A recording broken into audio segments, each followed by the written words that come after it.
पहले वनडे में ऑस्ट्रेलिया के खिलाफ पाकिस्तान की बैटिंग जारी। 6 खिलाड़ी आउट। डेब्यू करने वाले साइम अयूब 1 रन पर आउट। अब्दुल्ला शफीक 12, बाबर 37, कामरान गुलाम 5 और सलमान आगा 12 रन पर आउट। लाहौर पर स्मोक का राज बरकरार। एयर क्वालिटी इंडेक्स 455 रिकॉर्ड किया गया। आलूदा शहरों में दूसरा नंबर।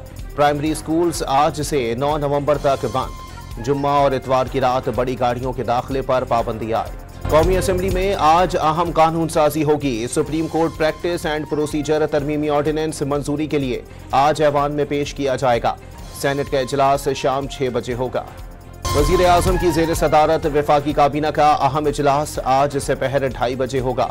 मुल्की सियासी और इक्तिसादी सूरत हाल का जायजा लिया जाएगा। स्टॉक मार्केट में कारोबार का मस्बत आगाज। 100 इंडेक्स में 1000 से ज्यादा पॉइंट्स का इजाफा 91,900 पॉइंट्स से बढ़ गया।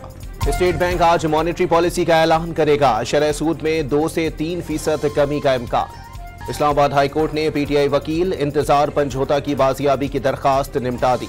इंतजार पंजोता से मुताल्लिक टीवी पर देखा, ये तमाम लोगों के लिए शर्मिंदगी का बाइस है। चीफ जस्टिस आमिर फारूक के रिमार्क्स। तोशाखाना 2 केस में बानी पीटीआई की दरखास्त जमानत पर समाअत। इस्लामाबाद हाई कोर्ट ने FIA से जवाब तलब कर लिया। समाअत गैर मुय्यना मुद्दत तक मुलतवी। वज़ीर आला पंजाब मरियम नवाज की तबीयत नासाज। शरीफ मेडिकल सिटी कॉम्प्लेक्स में चेकअप। मरियम नवाज को गले के इन्फेक्शन की शिकायत है, अस्पताल सराय। स्कूलों में बच्चों से छेड़खानी और सोशल मीडिया ट्रोलिंग के खिलाफ केस की समाअत। लाहौर हाई कोर्ट ने सेक्रेटरी खुसूसी तालीम की सरबराही में कमेटी तश्कील दे दी। गजा में इसराइली फौज के हमलों में मजीद 35 फलस्तीनी शहीद। कमाल अदवान अस्पताल पर सहूनी फौज के हमले में कई बच्चे जख्मी।